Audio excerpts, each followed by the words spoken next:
escolheu me amar. Sem pressão, Ele escolheu, foi decisão. Então não há nada que eu faça ou deixe de fazer para que Ele me ame mais ou menos. Porque Ele já me amou, Ele é amor, Ele me ama com tudo que Ele é. Ele. Satanás, será que você consegue ouvir isso? Ele me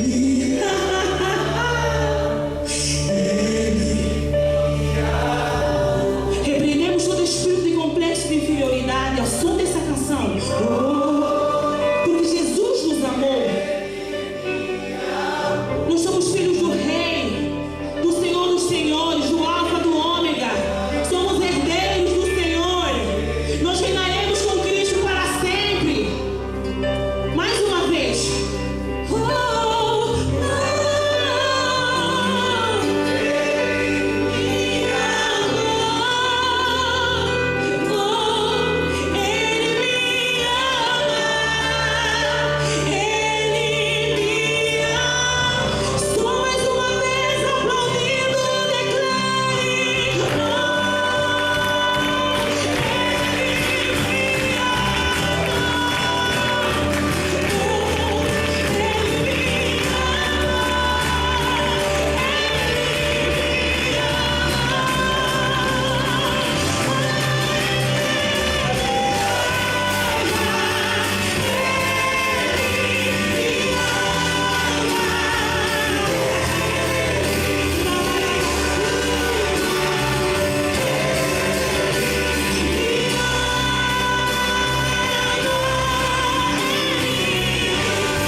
Em pé como você está, nós já vamos ouvir a palavra do Senhor com muita alegria no coração, que nós vamos receber aqui hoje a convite do nosso pastor Jackson, um dos pastores da The Factory, que estará ministrando a palavra do Senhor aos nossos corações. Eu queria que você recebesse com muita alegria no teu coração pastor Michel, que vem ministrar, um dos pastores da The Factory, que é aquele que cuida dos nossos jovens, dos nossos adolescentes.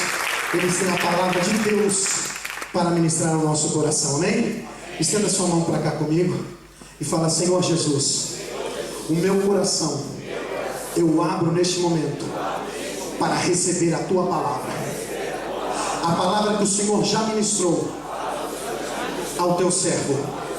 Ministre aos nossos corações, que nenhuma vírgula venha se perder, que nada nem ninguém venha me atrapalhar a receber a tua palavra.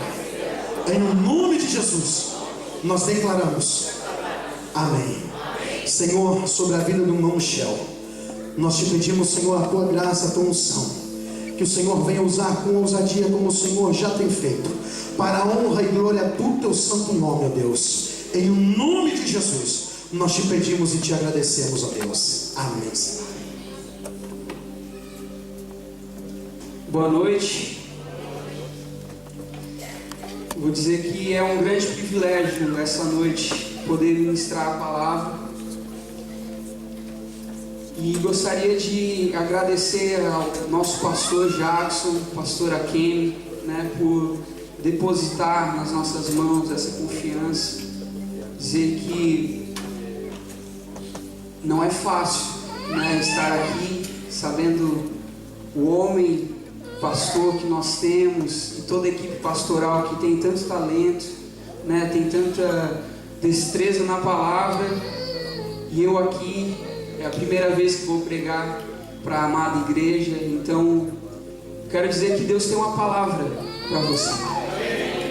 Hoje eu, lendo a palavra, eu comecei a sentir uma opressão muito grande. Desde a semana passada E hoje eu comecei a orar ao Senhor e falei assim: Deus, confirma-se essa tua palavra, porque eu não estou mexendo com qualquer tipo de pessoa, estou mexendo com a tua noiva.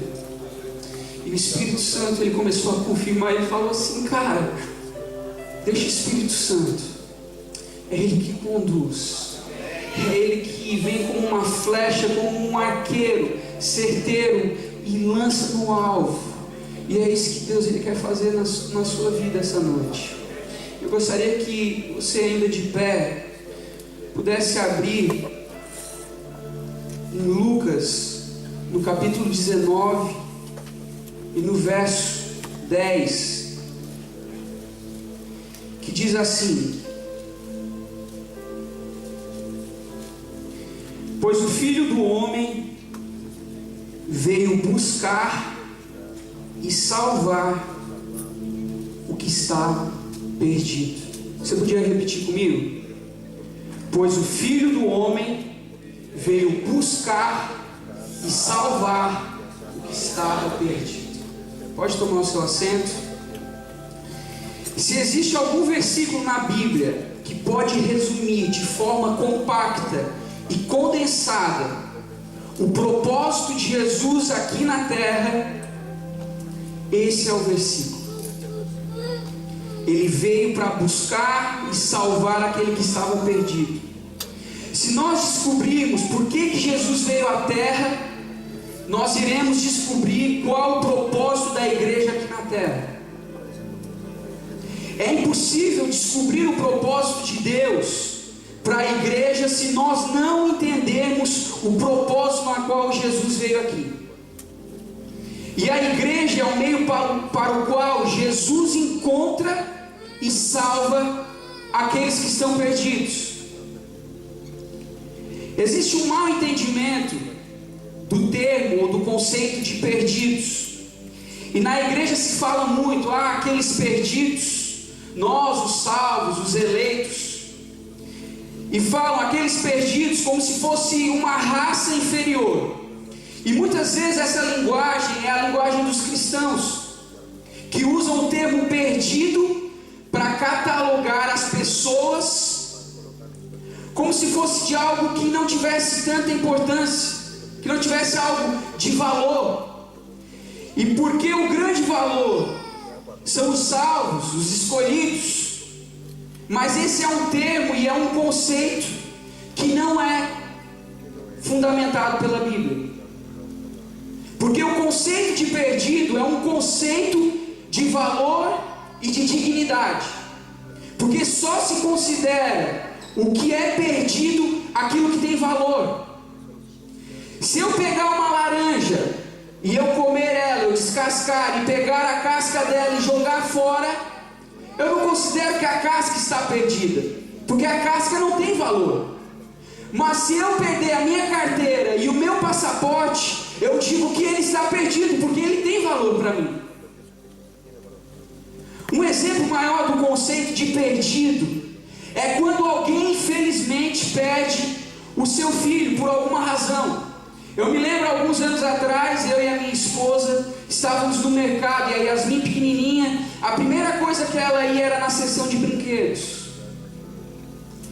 Então a gente estava ali fazendo as compras e sabia que ela estava na seção. De vez em quando eu ia ali, mas chegou um certo momento que ela não estava ali, e nós, como pais desesperados, começamos a procurar ela. E eu acho que a gente ficou mais ou menos uns 10 minutos procurando ela, porque só se dá valor ao que está perdido, aquilo que tem valor.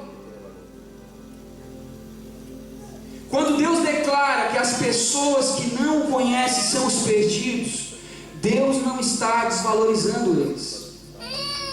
Deus, ele não está tirando a sua importância. Deus, ele não está dizendo que nós somos melhores do que eles,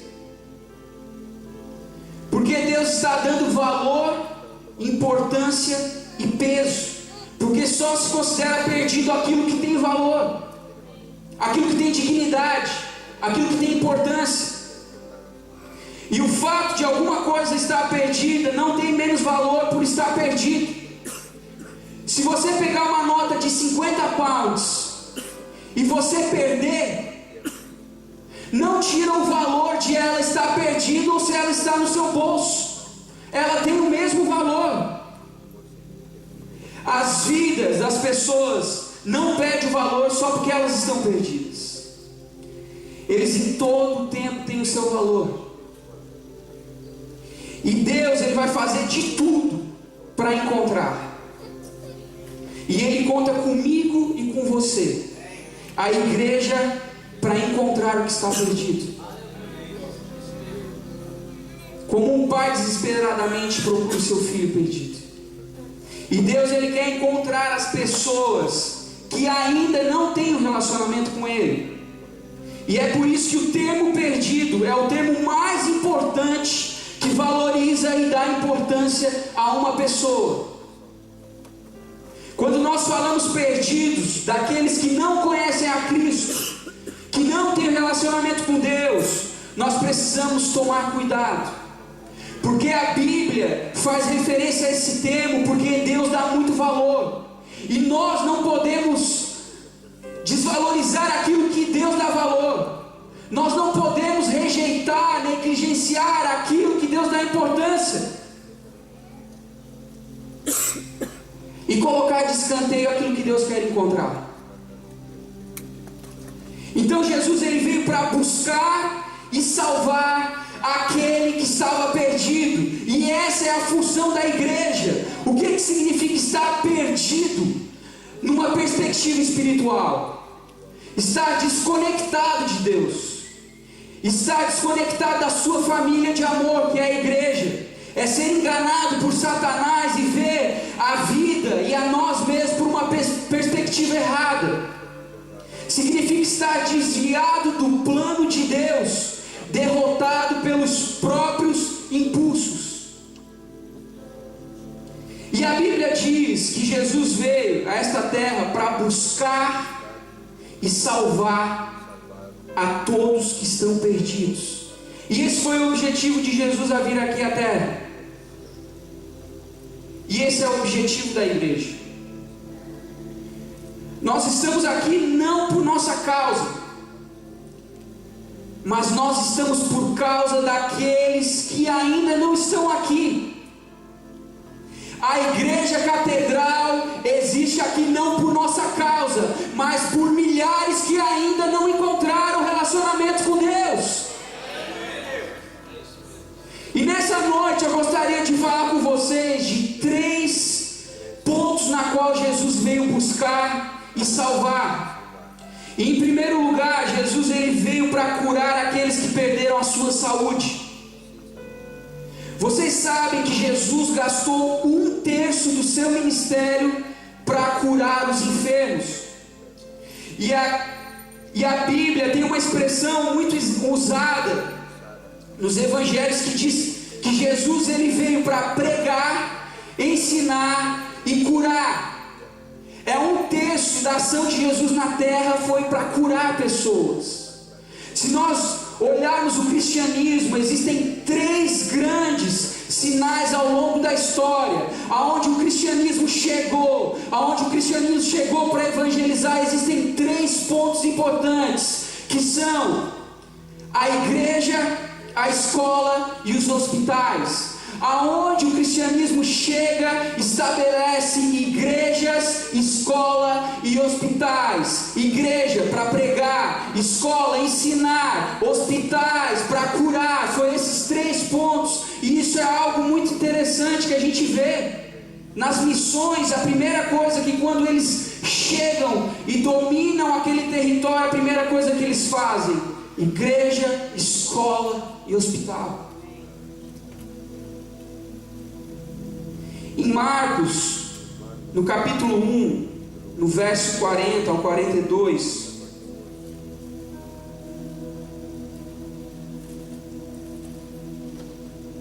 diz assim: um leproso aproximou-se dele e suplicou-lhe de joelhos: se quiseres, podes purificar. Cheio de compaixão, Jesus estendeu a mão, tocou nele e disse: quero, seja purificado. Imediatamente a lepra o deixou e ele foi purificado. Vocês sabem que a lepra era uma doença terminal naquela época. Ela não havia cura. E a consequência da lepra era a morte. Antes de a lepra matar o corpo, ela matava a alma. Porque a lepra ela tinha um estigma social associado, onde as pessoas que tinham a lepra elas tinham que viver isoladamente. E a lepra era um sinal de julgamento divino. É por isso que no Novo Testamento o pecado é comparado à lepra.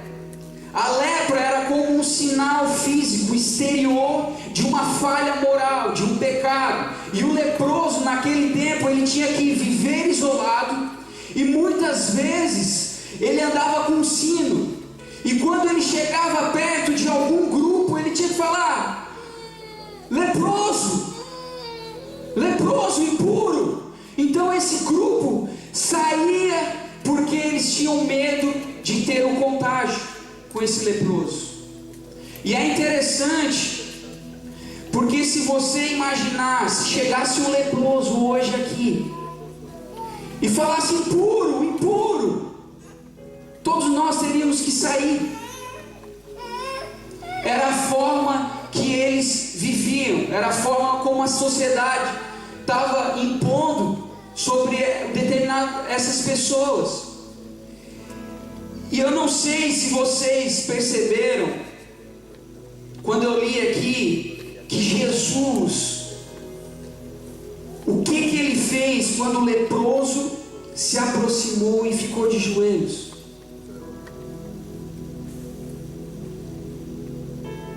A Bíblia diz que Jesus ele tocou no leproso. Você pode repetir comigo? Tocou. E ele tocou aonde era socialmente proibido, pelo perigo de contágio e de contaminação. Mas Jesus se aproximou dele e o tocou. E a minha pergunta para vocês é: quem são os impuros do nosso tempo? Quem são aquelas pessoas que muitas vezes temos medo de ser contaminado? A Bíblia diz que Jesus não teve medo do contágio, porque ele sabia que dentro dele havia algo muito mais forte. O perigo não era de Jesus ser contaminado, mas o perigo era de um leproso ser curado. E a pergunta hoje é: o que nós temos? Será que nós temos mais medo de nós sermos contaminados por aqueles que são considerados impuros pela sociedade, impuros aos olhos da religião? Ou nós acreditamos que o poder que habita em nós é mais poderoso?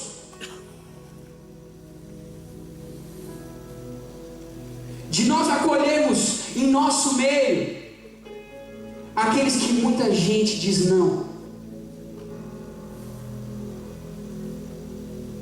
Nós muitas vezes falamos que maior é aquele que habita dentro de nós do que aquele que opera no mundo. Mas será que é isso mesmo que nós praticamos na nossa vida? Ou será que é medo de ser contagiado?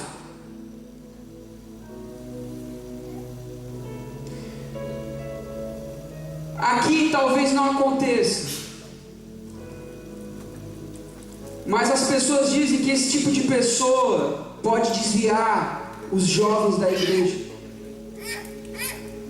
Esse tipo de pessoa não, porque pode contaminar a igreja. Que fé é essa tão pequena que nós não podemos tocar naqueles que são impuros, naqueles que Jesus veio buscar?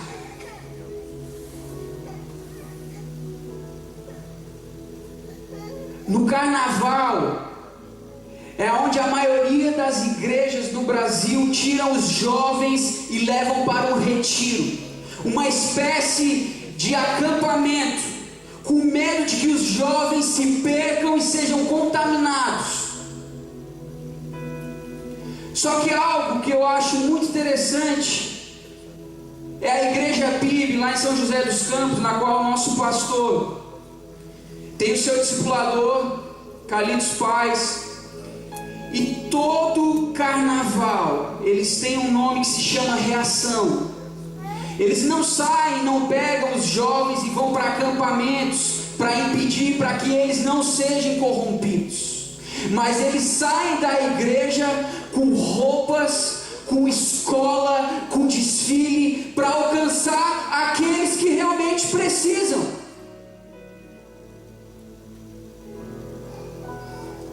E isso é algo muito forte, sabe por quê? Porque é uma oportunidade de alcançar aquilo que está perdido. É uma oportunidade de alcançar aqueles que estão precisando.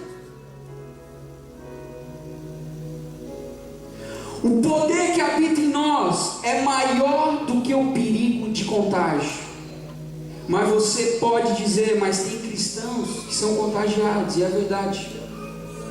Mas se nós acreditamos no poder que habita dentro de nós, é maior, e que reside nessas impurezas dessas pessoas, nós podemos alcançar elas.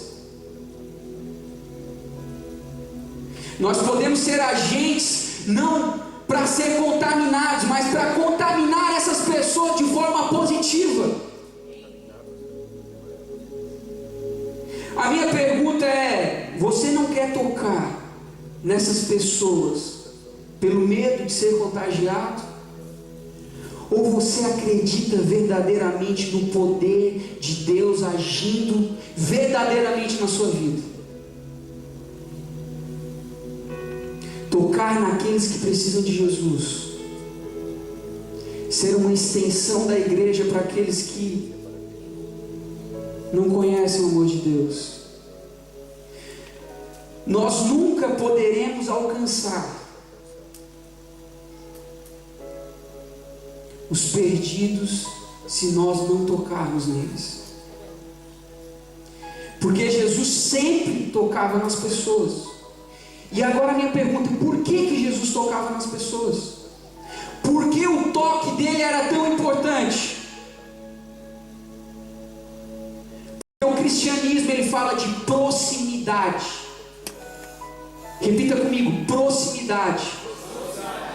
Deus quer ter proximidade conosco, e Deus quer que a igreja tenha proximidade com aqueles que ainda não conhecem,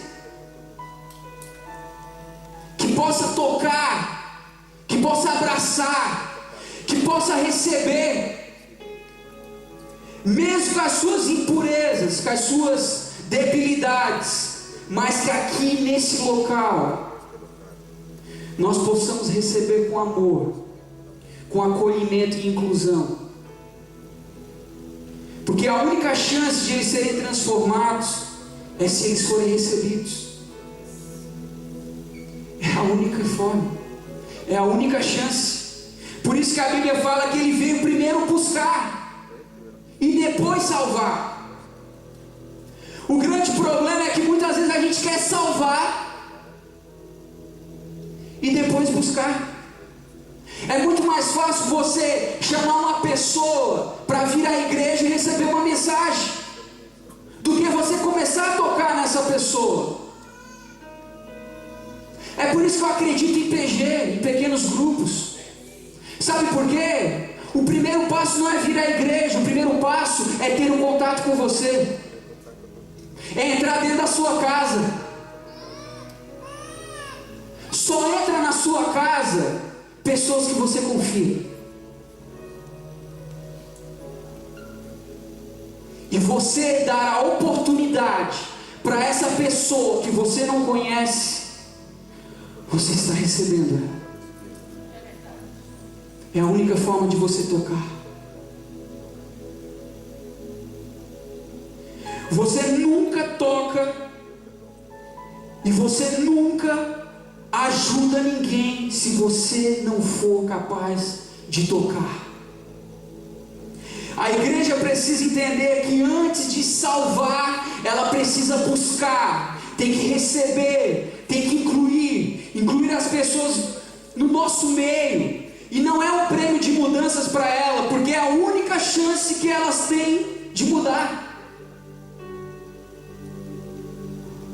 Você não pode levar ninguém à salvação se você não tiver a capacidade de incluir ela no seu relacionamento de amor. É muito fácil você chamar uma pessoa para vir aqui à igreja e depois deixa o que Deus puder fazer. Agora, o fato de você conhecer ela fora da igreja, chamar ela para tomar um café na sua casa, andar de bicicleta talvez no centro, dar uma oportunidade para ela, é a única forma de ela mudar. A árvore só é conhecida pelos seus frutos, e ela vai ver os frutos que você está dando, está produzindo. Ela vai falar: cara, essa maçã está linda demais.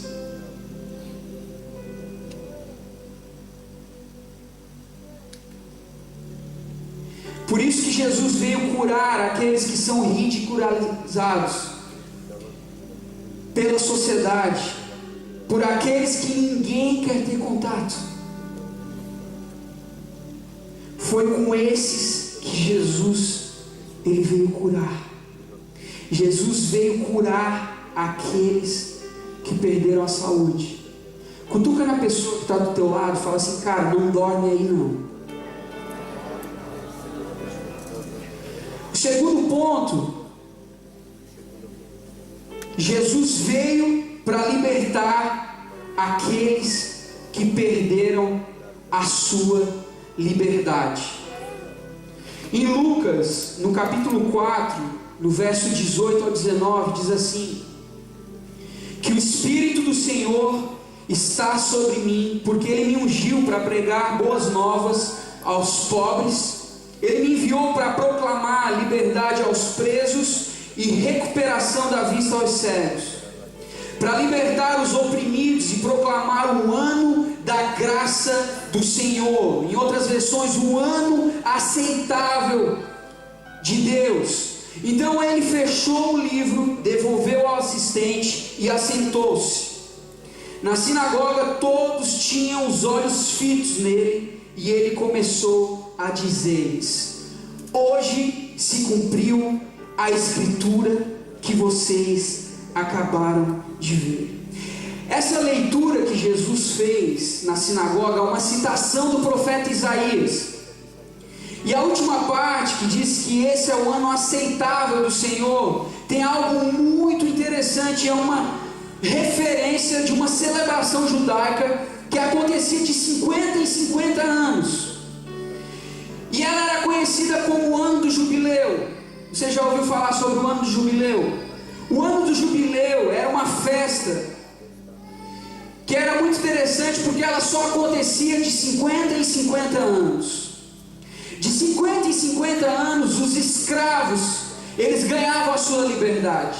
De 50 em 50 anos, as pessoas que tinham as suas dívidas, elas eram livres automaticamente. De 50 em 50 anos, as pessoas que tinham dado os seus bens, esses seus bens eram devolvidos a essa família. E o que Jesus estava dizendo aqui era exatamente isso, e estava falando diretamente para os judeus. Hoje é o ano aceitável de Deus. Hoje é o ano do jubileu. E os judeus, eles ficaram malucos. Ele assim: cara, que cara maluco, ele falando, sendo que hoje é o ano do jubileu, essa festa acontece de 50 em 50 anos, como é que ele pode falar uma coisa dessa?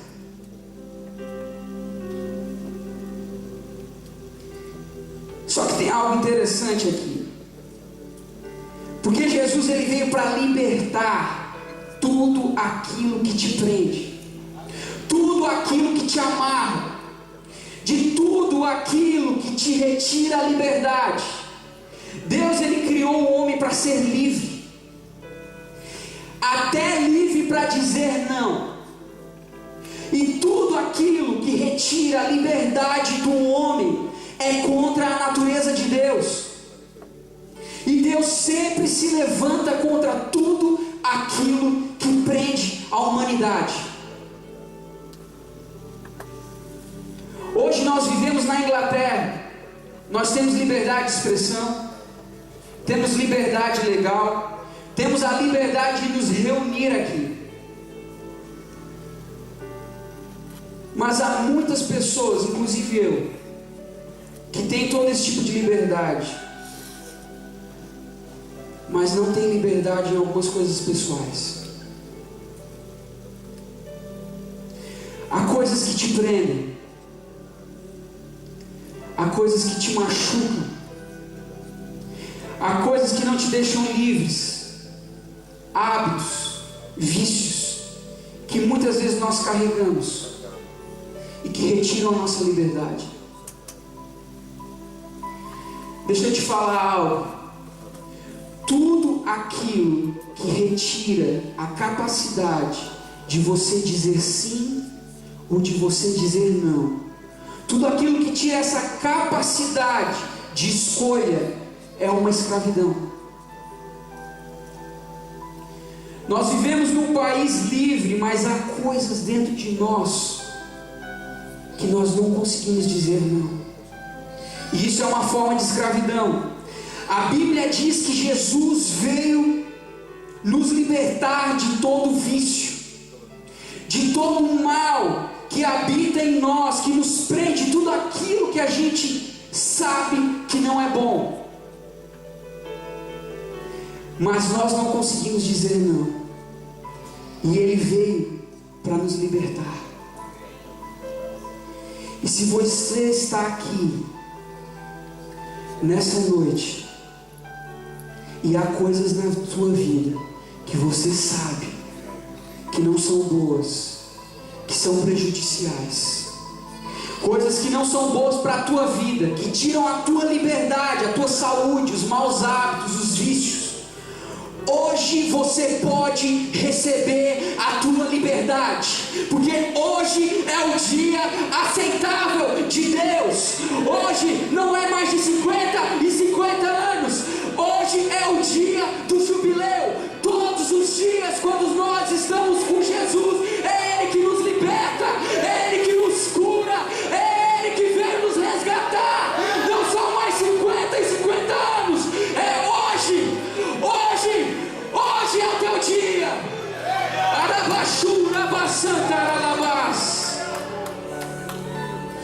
O apóstolo Paulo, ele diz: tudo me é lícito, mas nem tudo me convém. Tudo aquilo que me retira a liberdade não me convém. Eu demorei anos para entender isso. Tudo me é lícito, mas nem tudo me convém. E aquilo que me tira a liberdade, é isso que não me convém praticar.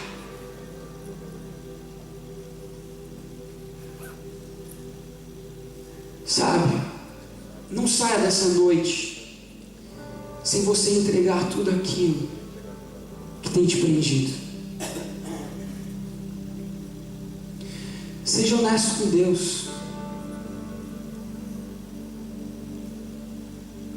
Deus, eu tenho feito essas coisas que às vezes eu não sei dizer não, coisas que têm me prendido, têm me amarrado, não tenho deixado o fluir de Deus na minha vida. E às vezes são coisas pequenas. Às vezes você não sabe dizer não para um café, para um cigarro, para uma saída com seus amigos, às vezes num local que não te convém.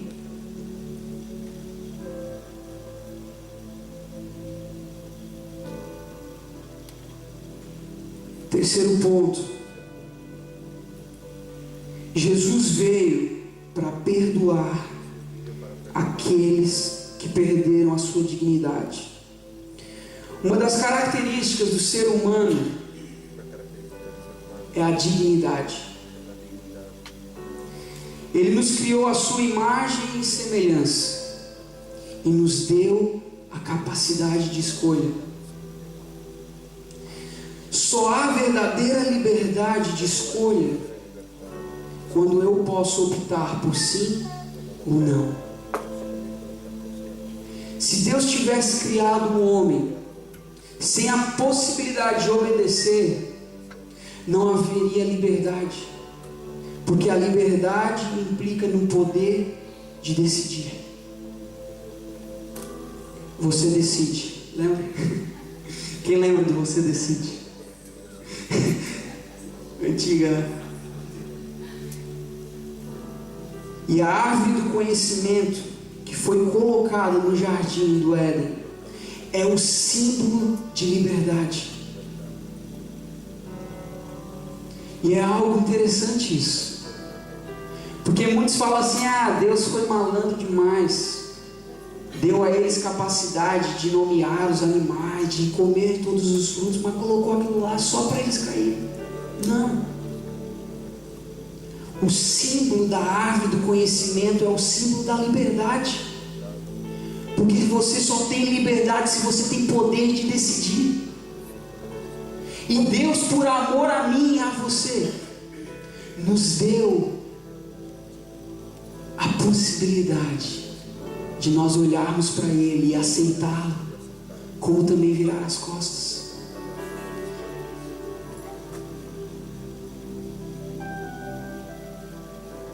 Imagina você casar, porque não há mais ninguém na terra para você casar. Imagina, Gabriel, tua futura noiva chegasse até você e falasse assim: Gabriel, eu quero casar contigo, quero ter uma família contigo, porque não tem mais nenhum homem aqui na terra. Você gostaria de ser escolhido por causa disso? Não, porque o que te dá valor é de saber que alguém escolheu por você no mar de tantas opções. O que te faz com valor é que a Lu te escolheu, tendo tantos homens bonitos, mas ela te escolheu, e é isso que te dá valor. E é por isso que Ele criou a árvore do conhecimento, porque senão nós seríamos homens e mulheres programados, não seria um amor verdadeiro. Por isso o pecado é a consequência das nossas escolhas erradas. Nós somos livres porque nós temos a imagem e semelhança de Deus impressa dentro de nós. Eu posso optar por bem ou mal, eu posso optar em vir à igreja ou não vir à igreja, mas cada escolha minha tem as suas consequências. Cada escolha. O pecado, ele tem uma consequência, e a Bíblia, ela chama de morte. E tem várias coisas que nós poderíamos falar, mas algo muito forte é a morte da dignidade humana. Porque Deus, Ele nos fez para a gente se sentir bem com nós mesmos. Só que por causa do pecado, das nossas más escolhas, nós nos sentimos mal e indignos. Em João, capítulo 8, no verso 3 a 11, diz que os mestres da lei e os fariseus trouxeram-lhe uma mulher surpreendida em adultério. Fizeram-na ficar em pé diante de todos e disseram a Jesus: Mestre, essa mulher foi surpreendida em ato de adultério. Na lei Moisés nos ordena apedrejar. tais mulheres? E o Senhor, que diz? Eles estavam usando essa pergunta como uma armadilha, a fim de terem uma base para acusá-lo. Mas Jesus inclinou-se e começou a escrever no chão com o dedo. Visto que continuavam a interrogá-lo, ele se levantou e lhes disse: se algum de vocês estiver sem pecado, seja o primeiro a tirar a pedra nela. Inclinou-se novamente e continuou escrevendo no chão. Os que ouviram foram saindo, um de cada vez, começando pelos mais velhos. Jovens, a Bíblia está falando que foram os mais velhos, porque eles são os que têm mais pecado. E é engraçado que às vezes os nossos tios falam assim: essa geração aí e tal. Mas a Bíblia aqui está sendo bem simples, falando que primeiro quem tiver pecado, e foram os mais velhos que começaram. Interessante isso, né? E Jesus ficou só, com a mulher em pé diante dele. Então Jesus pôs-se em pé e perguntou-lhe: mulher, onde estão eles? Ninguém a condenou? Ninguém, Senhor, disse ela. Declarou Jesus: eu também não a condeno. Agora vá e abandone sua vida de pecado. Vocês sabiam que a expressão mulher, na cultura judaica, ele só chamava de mulher para a mãe, e era assim que Jesus tratava sua mãe. Ele estava tratando aquela mulher adúltera com pecado da mesma maneira que ele tratava sua mãe. E muitas vezes a gente fala mulher, a gente quer ler da nossa maneira, mulher. Mas mulher, na cultura judaica, era a maneira como eles tratavam a mãe. Que lição que a gente pode levar. Jesus, ele veio para perdoar aqueles que perderam a sua dignidade. Eu gostaria de passar um vídeo para você e dar mais uma cutucada aí na pessoa que está do teu lado aí, para não deixar ela dormir.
First man who tells me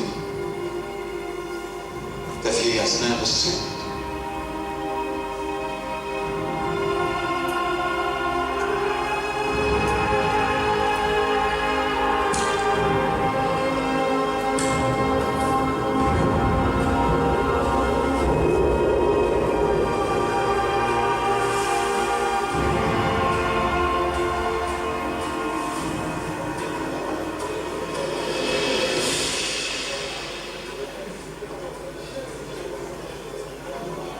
modelo.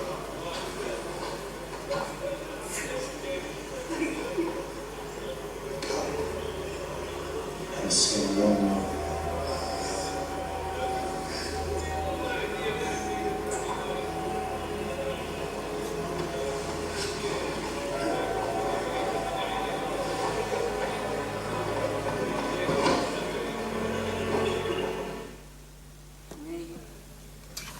esse é o modelo.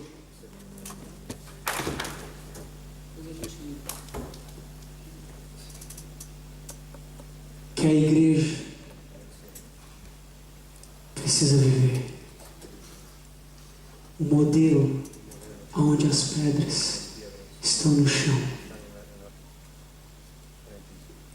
Um modelo onde não tem acusadores. Esse é o modelo que Jesus ensinou para a igreja. Jesus, antes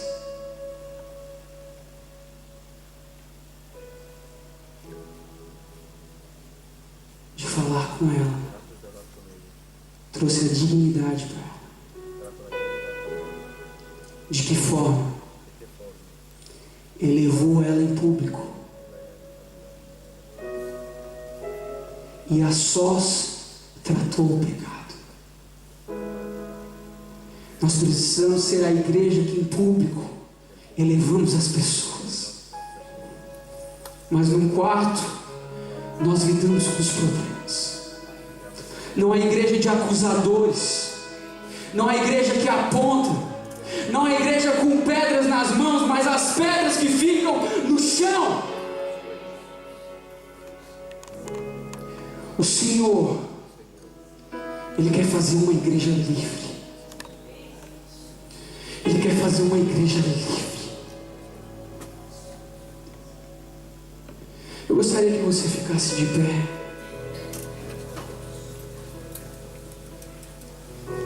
Escute isso. Todos os santos têm um passado.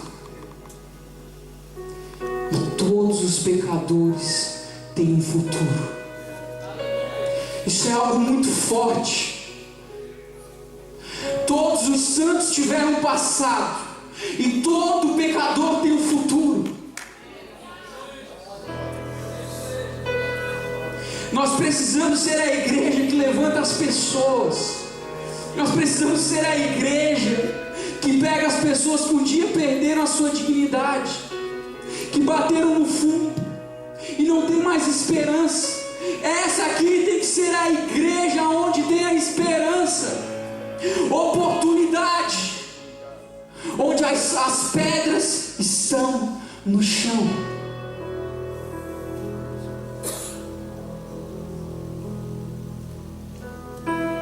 Sabe, Deus Ele quer fazer algo tremendo na sua vida. Essa igreja tem muitas promessas. E não é à toa que eu estou praticamente 10 anos aqui. Porque o dia que eu e minha esposa nós começamos a caminhar aqui, engatinhar, nós temos 2 filhos. E a Yasmin, ainda não éramos casados.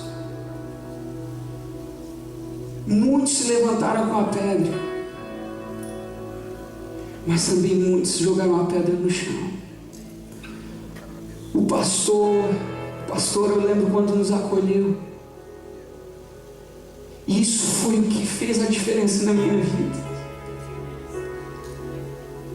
Casais arrebentados, Satanás trabalhando para que tudo desse errado, mas as pedras no chão fizeram toda a diferença. Talvez você esteja passando por alguma situação, e eu quero te dizer que essa igreja sempre vai estar com os braços abertos para ti. Só que você tem o poder de decidir, de você hoje colocar o ano do jubileu na sua vida, onde Jesus, Ele traz liberdade, onde Jesus, Ele devolve tudo aquilo que estava perdido. Hoje é o ano aceitável de Deus para a sua vida. Hoje é o ano de libertação para a sua vida. Jesus, Ele está aqui e quer trazer liberdade, quer trazer cura, quer devolver a dignidade que um dia foi quebrada, que um dia foi perdida. Curve a sua cabeça. Pai, nós queremos te agradecer, Senhor. Agradecer pelo teu poder, pela tua majestade nas nossas vidas, Pai. Pedimos a ti, Senhor, traz liberdade, Senhor, às nossas vidas. Coloca, Senhor, as lentes divinas para que a gente possa enxergar, Senhor, da maneira que o Senhor enxerga, Pai. De uma perspectiva diferente, Pai. Toda religiosidade quebre. Todas as pedras que estiverem nas mãos sejam jogadas ao chão, Pai. Vem trazer liberdade, Senhor. Queremos ser livres. Livres para te amar, Senhor. Livres, Senhor, para fazer o teu propósito, Senhor, com liberdade. Eu oro, Senhor, por cada vida aqui, Senhor, que esteja passando qualquer situação, seja familiar, seja ministerial, seja emocional, financeiro também é uma forma de prisão. Eu gostaria que você viesse aqui à frente e você entregasse tudo aquilo que tem te prendido, tudo aquilo que não tem deixado o poder e o fluir de Deus na sua vida. Hoje você está tendo a oportunidade de decidir. Hoje você está tendo a oportunidade de dizer não àquilo que tem te aprisionado, de dizer não àquilo que não tem deixado você fluir. Talvez você tenha um pequeno grupo e esse pequeno grupo ele não tem multiplicado, você não tem visto crescimento, você não tem visto aquilo que você gostaria. Talvez tenha algo que tem te prendido. Entrega na mão de Jesus. Hoje é o dia aceitável de Jesus. Hoje é o dia do jubileu na sua vida. Oh Deus, eu oro, Senhor, por cada vida aqui, Senhor, cada coração, Pai. Que o teu nome venha ser louvado, teu nome venha ser glorificado, Pai. Todas as amarras, tudo aquilo, Senhor, que tem dificultado o caminhar, o agir, Senhor, sobre a vida, Senhor, de cada um aqui, Pai. Eu peço a Ti, derrama, Senhor, o Teu poder, a Tua graça, a Tua misericórdia, Senhor. Vem com o Teu Espírito Santo, porque aonde o Espírito Santo há liberdade, há cura, há transformação, há valores que foram perdidos, são resgatados. Arabachura, Bassanta, Aralabassota, Aralabás. Oh Deus, nós te glorificamos, ó Pai, nós te exaltamos, Senhor. Faz a tua obra completa, Senhor. Derrama o teu sangue, Senhor, em nome de Jesus. Nós te glorificamos, nós te exaltamos, Senhor. Tu és, Senhor. Nós somos o que somos porque Tu és nas nossas vidas, porque na verdade nós não somos nada sem a Tua presença, nós não somos nada sem o Teu mover sobre as nossas vidas, ó Pai. Nós te adoramos, entregamos tudo, te entregamos tudo. Nós entregamos as nossas finanças, ó Pai.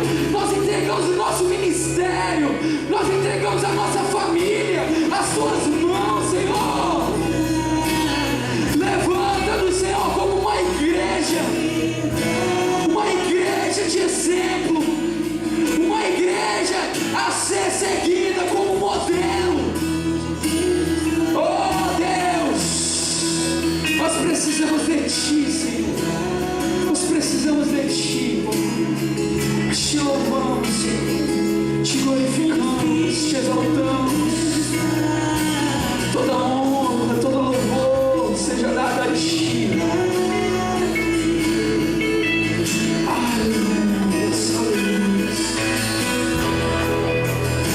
aplaudir ao Senhor, glorificar o nome dEle, falar para a pessoa que está do seu lado, falar assim: ó, muito bom você estar aqui, é um prazer ter sentado do seu lado.